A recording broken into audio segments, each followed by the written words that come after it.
कहते हैं कि अगर हम मिलजुल कर रहें तो हर मुसीबत का सामना हम बड़ी आसानी से कर सकते हैं। आज की कहानी से हमें कुछ ऐसा ही सीखने को मिलता है। एक रात में 84 गांव के लगभग 600 घरों के लोग अचानक गायब हो गए। कहां गए किसी को नहीं पता। जिस गांव को वो छोड़कर गए उस गांव का नाम है कुलधरा, जिसे कि एक श्रापित गांव माना जाता है। कौन कौन से कारण थे उस गांव के श्रापित होने के? क्या ऐसा राज आज भी उस गांव में दफन है? आज मैं उन कारणों पर रोशनी डालने की कोशिश करूंगा। तो पिछले लगभग 200 सालों से कुलधरा वीरान पड़ा है। जो कभी एक सारी सुविधाओं से लैस हंसता खेलता गांव था, वो आज बंजर पड़ा है और आज सिर्फ एक टूरिस्ट प्लेस बनकर रह गया है। हिंदुस्तान में जो सबसे डरावनी भूतिया जगह है, उनमें कुलधरा का नाम दूसरे नंबर पर आता है। वहां के लोकल निवासियों का कहना है कि उस गांव में भूत प्रेत का साया रहता है। रात को उस गांव से कभी किसी बच्चे की रोने की तो कभी औरतों की चूड़ियों की खनकने की आवाज आती है। कई लोग ये बताते हैं कि जब वो वहां अपनी गाड़ी से घूमने गए और उसके बाद जब वो वापस लौटे तो उन्हें अपनी गाड़ियों के शीशों पर बच्चों के पंजों के निशान मिले। राजस्थान सरकार ने उस गांव के चारों तरफ 2 किलोमीटर की दूरी पर एक बाउंड्री बना दी और एक बड़ा सा गेट भी बनवा दिया।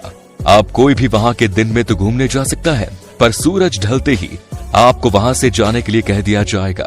शाम को 4 बजे के बाद आप वहां बिल्कुल नहीं रुक सकते हैं और यहाँ तक कि रात में वहां कोई गार्ड भी नहीं रुकता। अगर इतिहासकारों की बात करें तो वो भी इस बात को सच मानते हैं जिस तरह ये गांव एक रात में खाली हो गया। हालांकि भूत प्रेत वाली बातों को वो नकार देते हैं। राजस्थान के जैसलमेर शहर, जिसे कि गोल्डन सिटी भी कहा जाता है, बहुत ही खूबसूरत शहर है। वहां की हर चीज, चाहे वो मकान हो, दुकान हो या कोई और इमारत या कोई वहां का मशहूर किला, सभी चीजें आपको गोल्डन येलो कलर की मिलेगी। जैसे ही सुबह की पहली किरण जैसलमेर में पड़ती है, पूरा शहर सोने की तरह चमकने लगता है। इसलिए जैसलमेर को सोने का शहर भी कहा जाता है। जैसलमेर से महज 18 किलोमीटर की दूरी पर यह कुलधरा गांव बसा हुआ है। जैसलमेर से कुलधरा का सफर बहुत ही वीरान सा है। यहाँ पर पूरा रोड आपको सुनसान मिलेगा।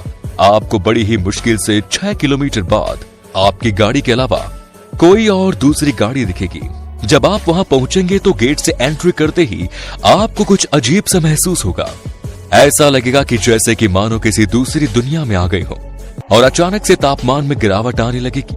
अगर आप गर्मियों की दोपहर में भी वहां जाएंगे तो आपको गर्मी का एहसास नहीं होगा। वहां पर घूमने गए लोग बताते हैं कि कई बार उन्हें ऐसा लगता है जैसे किसी ने उनके कंधे पर हाथ रखा हो। ऐसा लगता है मानो कुछ औरतें वहां बैठकर हंसी ठिठोली कर रही हो और लोगों की चहलकदमी की आवाज अक्सर वहां आती रहती है। इतिहासकारों और वहां के स्थानीय लोगों का कहना है कि लगभग सन 1291 में जैसलमेर से 18 किलोमीटर दूर कुछ किलोमीटर के एरिया में पालीवाल ब्राह्मणों ने इस गांव कुलधरा को बसाया था और वहां पर 84 गांव के 600 घरों के लोग एक साथ मिलजुल कर रहते थे। पालीवाल जाति के लोग बहुत ही होनहार, पढ़े लिखे, रईस और बहुत ही मेहनती थे। इन लोगों का दिमाग बहुत ही तेज था और ये लोग अच्छे वैज्ञानिक भी माने जाते थे। इन लोगों ने उस जमाने में बहुत ही नई तकनीकों का इजाद किया। इन्होंने बहुत ही वैज्ञानिक तरीके से अपने घर बनाए और काफी घर आज भी वहां मौजूद हैं और ये अभी भी बिल्कुल नए जैसे लगते हैं। गर्मी में 45 डिग्री के तापमान में भी उन घरों के अंदर ठंडी हवा आती है और आपको ये महसूस भी होगा अगर आप वहां उन घरों में जाएंगे तो।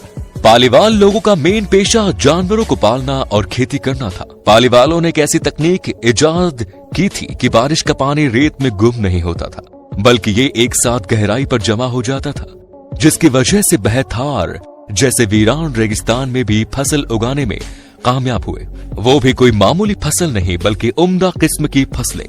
उन्होंने वहां पर कई बावड़ी और तालाब भी बनाए जिसमें वो अच्छी खेती करते थे, जो कि आज भी आपको वहां देखने को मिल जाएगा। तो आखिर ऐसा